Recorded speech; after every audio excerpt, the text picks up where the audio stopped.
Welcome to Start With a Win, where we give you the tools and lessons you need to create business and personal success. Are you ready? Let's do this.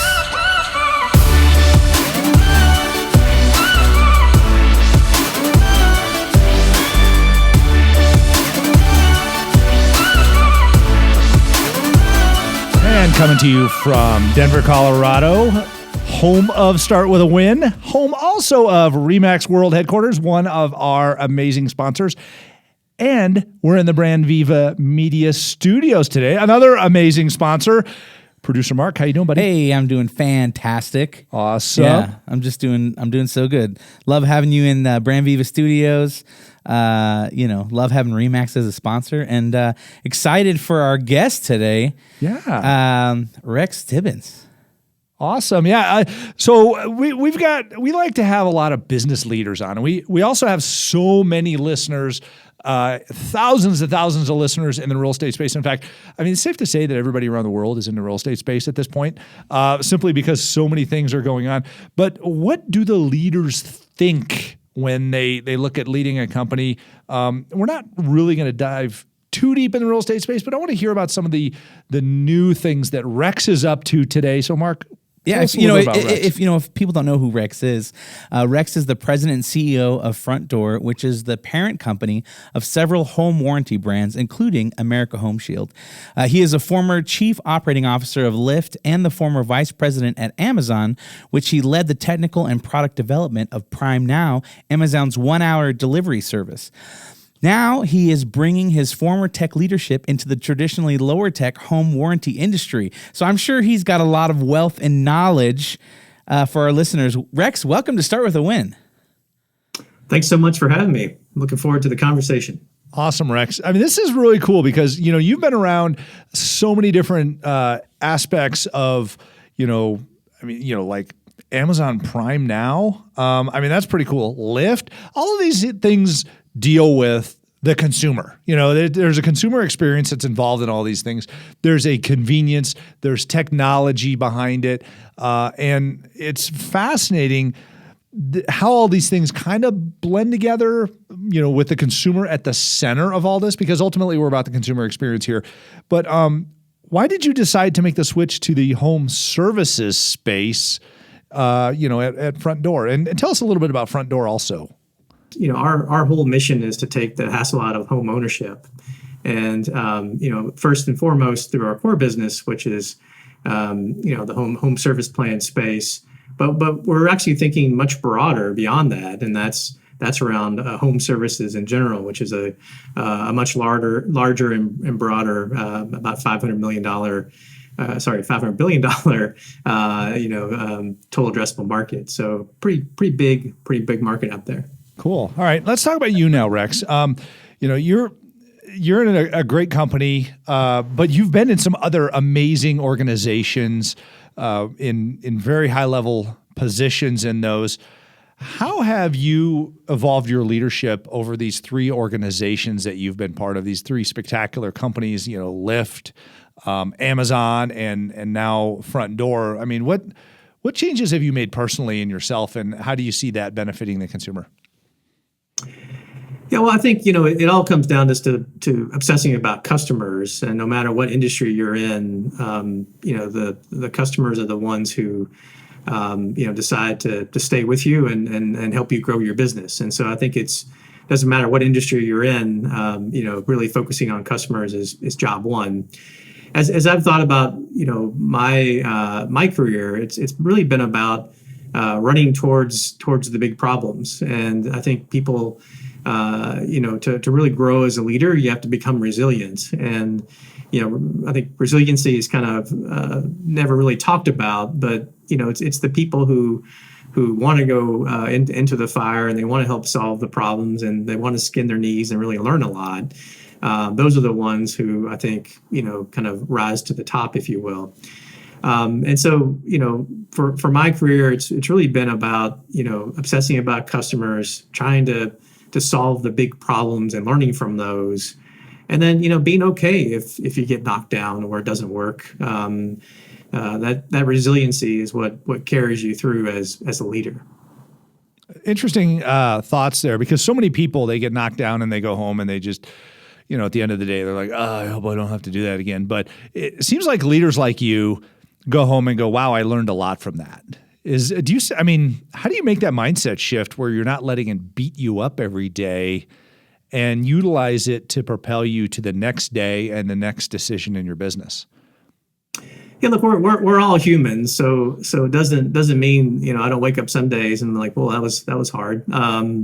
But you think you do need to take a step back and really think through kind of what transpired, what did you really learn about it, how would you do things differently, and how do you really move the ball forward the next day? Because as leaders, people are looking at you to call the shots. And I think people don't leave organizations, they leave leaders. And so if you don't have that level of confidence, if you haven't gotten up a little bit early and thought about the problem, you don't have to be the one who has the solution. Matter of fact, I would argue that you don't want to be the one the solution. You want to hire good people and you want them to challenge you and you to challenge them.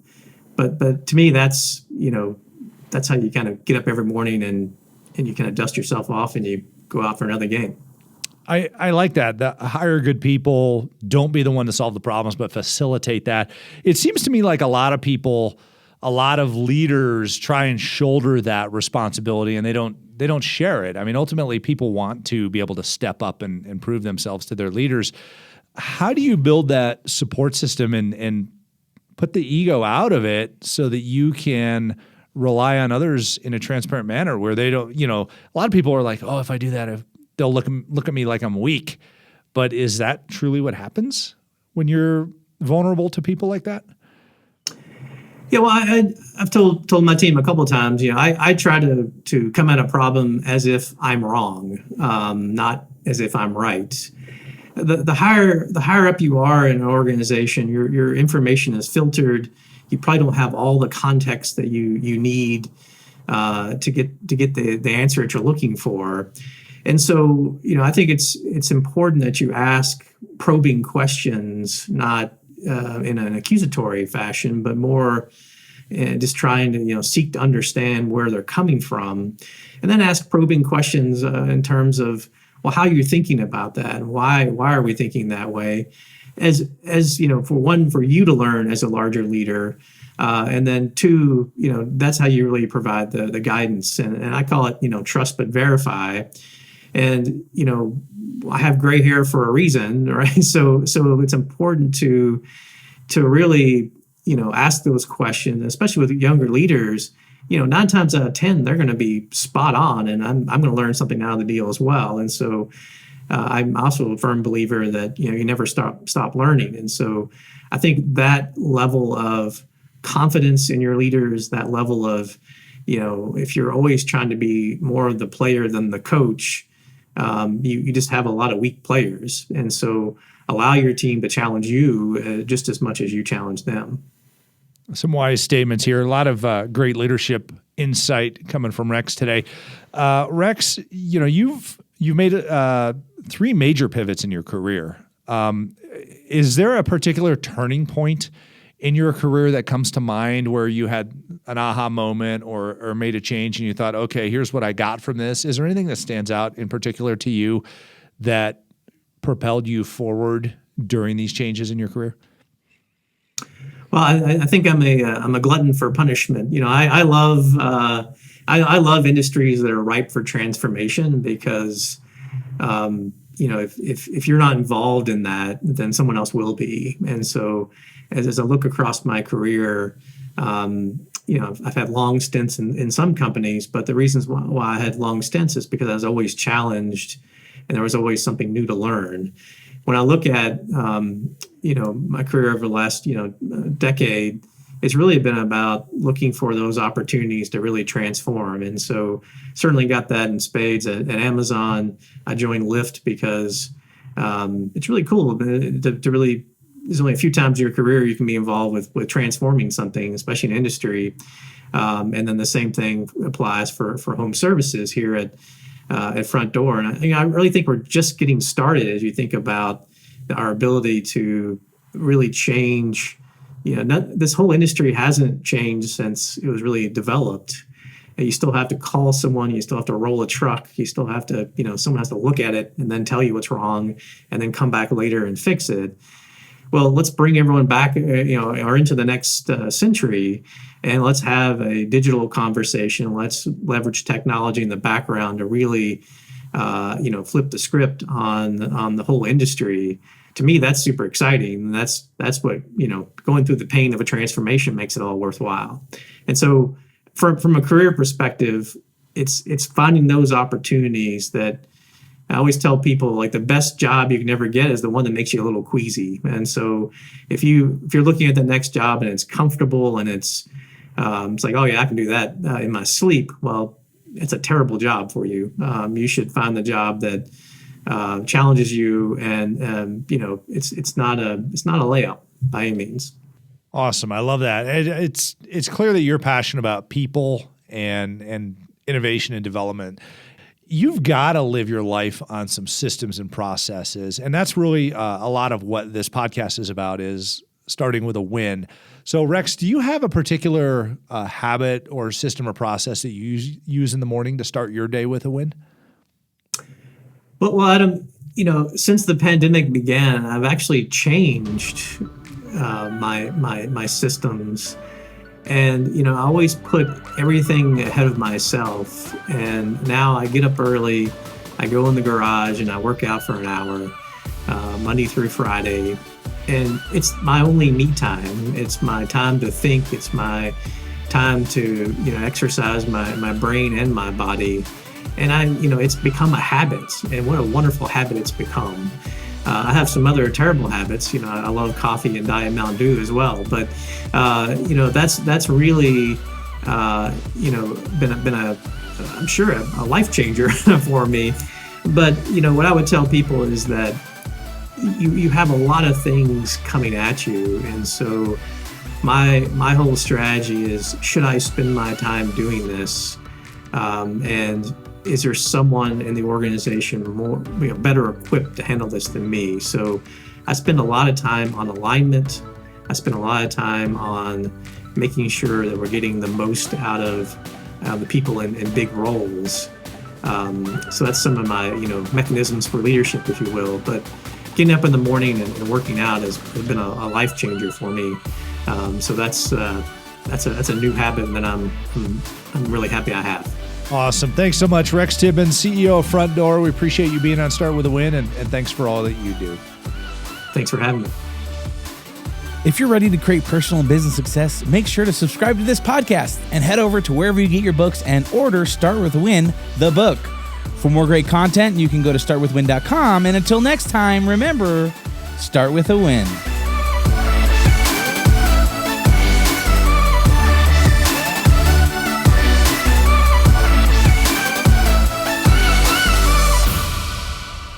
I love talking to a good leader. I know. It's the wisdom. I wrote down on next. Yeah.